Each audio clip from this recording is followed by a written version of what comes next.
So once again, we're seeing a tiered system with free speech. There's three standards of free speech in this country. There's the objective standard, and then there's a standard that's applied to the right, and then there's a standard that's applied to the left. So the objective standard is that the government cannot punish you for your speech unless there's an incitement to violence, an imminent incitement to violence, is what the courts have decided. Uh, there's no such thing as hate speech. That's not in the Constitution. You can say whatever you want as long as it's not an incitement to violence. But that applies to the government stopping you from saying it and prosecuting you. It does not apply to your employer. Your spouse doesn't have to stay married to you if she doesn't like what you say. Your friends don't have to stay friends with you. Any of that on the objective standard. On the left, though, if the person in question is a leftist, then free speech gets expanded infinitely.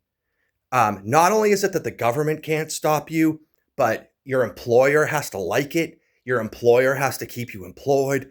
Everyone has to defend you because free speech. Even the right has to defend you because the right is a hypocrite if they don't defend you because the right believes in free speech. So you can just say anything. You can say murder's great. You're so happy that somebody got murdered. And not only does the government not have the right to stop you from saying it, but your employer has to sign off on that and keep you employed and keep paying you $16 million. But if it's the right, this window of free speech gets shrunken down to virtually nothing. Does anyone think that even the right would have defended somebody on the right that said the equivalent of what Jimmy Kimmel said? No, because the right has these principles about, we need to police our own and we can't accept that.